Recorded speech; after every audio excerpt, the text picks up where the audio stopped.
Bonjour et bienvenue chers Alformers dans cette vidéo où l'on essaiera de pouvoir revoir les différentes bases nécessaires en Python afin de pouvoir suivre convenablement cette formation. À savoir qu'on va pouvoir découvrir différents concepts tels que les objets, les références, les types de données sous Python qu'on va ensuite pouvoir détailler par la suite, l'encodage des chaînes de caractères ainsi que les différentes méthodes présentes au niveau de ce dernier et qui vont nous permettre de gagner en efficience. On va aussi pouvoir découvrir le formatage de string, donc de chaînes de caractères avec Python, ainsi que les différentes opérations qu'on peut effectuer au niveau des nombres. À savoir qu'au niveau de chaque partie, on va pouvoir effectuer un petit lab. Tout d'abord, nous allons pouvoir discuter d'une spécificité du langage Python par rapport aux autres langages de programmation et qui est très intéressante et qui concerne les objets et références. Et plus précisément, au niveau de la façon dont les variables et objets vont pouvoir travailler ensemble par rapport aux autres langages de programmation. Les variables qu'on va pouvoir déclarer n'ont donc aucun type qui leur est associé. Cependant, et de manière très intéressante, les types sont seulement associés aux objets. Et ces variables qu'on va pouvoir exploiter ont une référence vers ces objets-là. Et ceci, vous pourrez le remarquer au niveau de votre lab, lorsque vous allez pouvoir donc lancer l'interpréteur de Python et donc créer une variable par exemple qui va s'appeler nom. On va donc la nommer par exemple alpha. Donc quoi qu'on fasse, donc on lui donne en tant que valeur une chaîne de caractères ou bien donc un nombre, ça sera en fait la même chose. Vu donc, que la variable ne possède pas de type, mais cette dernière va faire référence ou pointer vers un objet qui lui aura un type spécifique. Dans le premier cas, c'est une chaîne de caractères et dans le deuxième cas, c'est un nombre.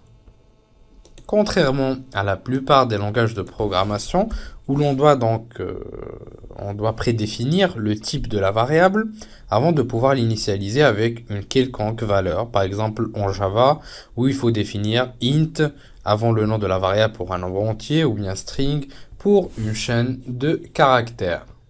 À savoir qu'on peut aussi récupérer l'emplacement au niveau de la mémoire de nos variables en utilisant la fonction id suivie par le nom de notre variable. Donc à partir de là, nous pouvons convertir cette valeur-là en hexadécimal en utilisant la fonction hex, donc id, nom, et voilà en fait, on a pu récupérer l'emplacement exact au niveau de la mémoire de notre variable nom.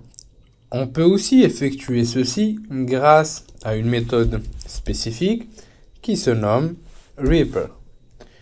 Donc il suffit de la désigner. C'est en fait deux tirés et on récupère en fait directement la valeur en hexadécimal qui correspond exactement à la valeur qu'on a pu convertir tout à l'heure, comme vous pouvez le voir. Il faut savoir que Python, comme au niveau de n'importe quel langage de programmation, va pouvoir nous offrir différents types de données. Nous allons donc nous focaliser sur les différents types les plus présents et les plus exploités. Entre autres, les chaînes de caractères, les nombres, les listes, les dictionnaires, les tuples, ainsi que les booléens. À savoir qu'il existe plusieurs autres types qu'on va pouvoir traiter par la suite ou qu'on ne va tout simplement pas traiter au niveau de cette formation. Juste en fait pour souligner que la liste qu'on est en train de voir maintenant n'est pas la liste exhaustive de tous les types existants sous Python. À part l'ASCII, le Python va donc aussi gérer l'Unicode qui est souvent utilisé pour l'internationalisation, à savoir que l'Unicode est une norme de codage de caractères capable de représenter les lettres et caractères de la majorité des langues du monde, où l'on trouve généralement une problématique par rapport aux caractères spéciaux. L'Unicode regroupe donc plus de 120 000 caractères, parmi lesquels figurent les lettres des différents alphabets au niveau des différentes langues, mais aussi les symboles mathématiques, chinois, etc. etc. Il couvre donc environ une centaine d'écritures. Il est possible d'effectuer des conversions de caractères ou de chaînes Unicode vers une chaîne régulière grâce à la fonction str, ou encore à partir d'une chaîne régulière vers un encodage ou un codage Unicode grâce à la fonction Unicode. On va donc créer une petite variable qui s'appelle nom, où on va lui donner donc un nom spécifique, par exemple alpha. On peut spécifier au niveau de cette dernière qu'on est devant une chaîne de caractères Unicode en ajoutant un U avant de pouvoir donc utiliser les petits guillemets. À partir de là, si on essaie d'afficher notre variable, donc comme vous allez le voir, on a notre spécification, donc Unicode, par rapport au nom ou par rapport au contenu de la variable nom. Pour convertir cette dernière en chaîne de caractères régulière, on utilise la fonction str suivie par le nom de notre variable. Et à partir de là, nous avons donc pu convertir cette dernière en chaîne régulière. À savoir que non pas, ou pour être plus précis, pas tous les caractères sont traités ou sont supportés au niveau de l'ASCII. Par contre, au niveau de l'Unicode, on retrouve vraiment plusieurs langages, donc voire même une centaine de langages et ainsi de suite qui sont traités. Et donc, on retrouve une certaine prise en charge des caractères spéciaux qu'on peut retrouver au niveau de plusieurs langues, telles que au niveau du mandarin ou chinois pour être plus généraliste. À partir de là, on peut aussi convertir une chaîne de caractères régulière vers une chaîne Unicode en utilisant donc la fonction Unicode suivie par le nom qu'on veut convertir, comme vous pouvez le voir. Pour conclure cette partie, je rappelle que les chaînes Unicode décrites par le type Unicode permettent de définir tout caractère existant où chaque caractère nécessite plusieurs octets pour être codé. Donc les chaînes Unicode sont reconnaissables par la présence du caractère U devant la chaîne. Vous pouvez donc bien sûr transformer une chaîne normale en chaîne Unicode et vice versa, comme on a pu le voir avec la fonction Unicode et str. Toujours dans un contexte de chaîne de caractères, nous retrouvons plusieurs méthodes qui vont pouvoir nous aider et donc nous faciliter la tâche dans notre processus de développement. Entre autres, la méthode find, replace, split, isDigits et enfin lower. Ceci, bien sûr, n'est pas la liste exhaustive de toutes les méthodes existantes, mais simplement des méthodes qu'on va utiliser le plus. Nous retrouvons entre autres la méthode find qui est souvent utilisée et qui va nous permettre de pouvoir trouver la première occurrence de la recherche au niveau d'une chaîne de caractères. Quant à la méthode replace, c'est une méthode très intéressante qui va nous permettre de remplacer un segment d'une chaîne de caractères par un autre. Quant à la méthode split, cette dernière va nous permettre de pouvoir transformer une chaîne de caractères en liste. À partir de là, nous retrouvons la fonction isDigit qui va pouvoir nous retourner true si tous les caractères sont numériques et qu'il y a au moins un caractère au niveau de la chaîne de caractères toujours, à savoir que dans le cas contraire, elle va nous retourner false. Et enfin, nous retrouvons donc la commande ou la méthode, lower, où cette dernière va nous permettre de pouvoir mettre en minuscule une chaîne de caractères spécifique. Une fois au niveau de notre lab, on va donc pouvoir effectuer quelques exemples par rapport aux différentes méthode qu'on a pu découvrir au niveau du slide précédent.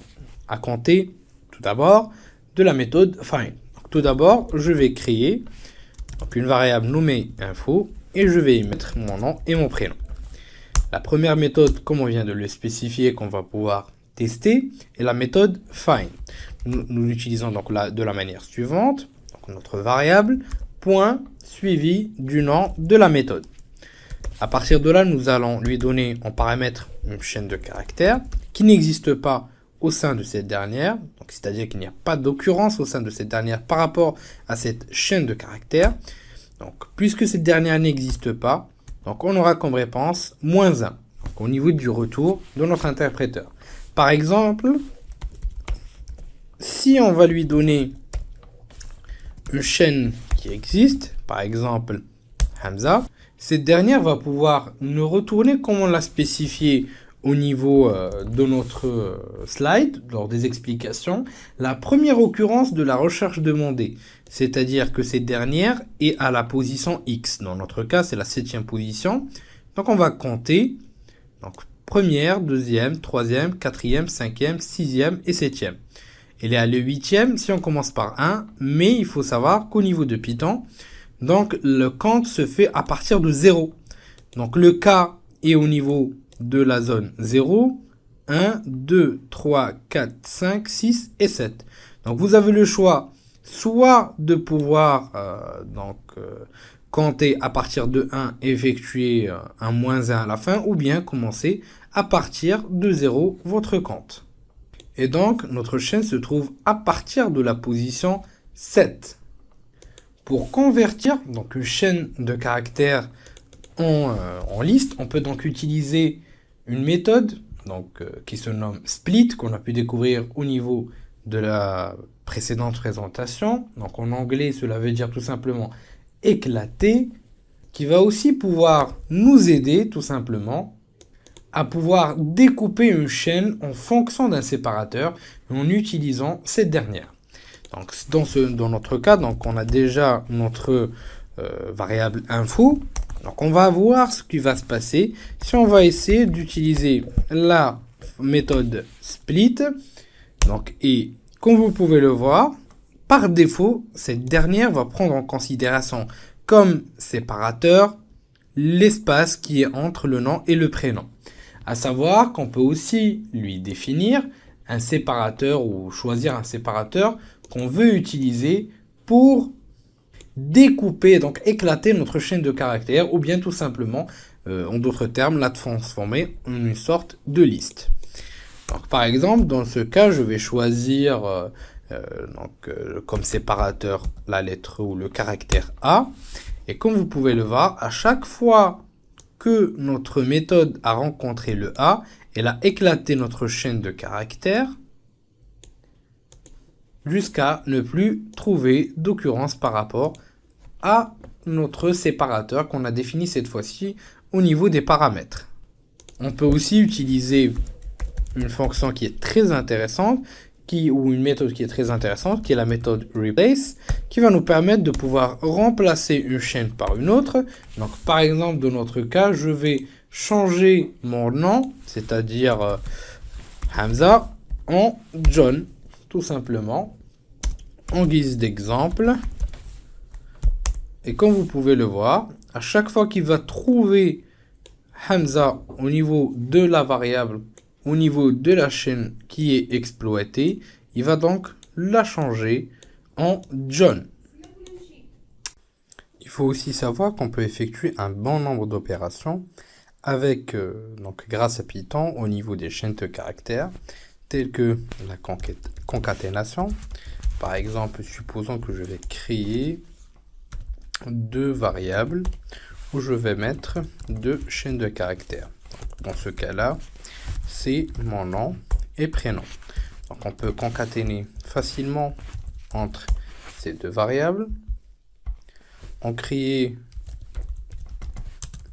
une nouvelle avec une concaténation entre ces dernières, en ajoutant un petit espace par exemple. Voilà, donc là c'est non avec un N minuscule. Voilà, on va essayer donc d'afficher cette dernière. Et comme vous pouvez le voir, on peut donc jouer vraiment comme on le souhaite. On peut aussi créer une suite donc de caractères, ce qui va sûrement nous aider et donc de manière très intéressante en ce qui concerne les exploitations, surtout orientées applicatives, donc ce qui est vulnérabilité applicative, mais aussi au niveau du fusil. Donc par exemple, on peut créer facilement une suite de caractères, par exemple 20A, en une seule fois, tout simplement.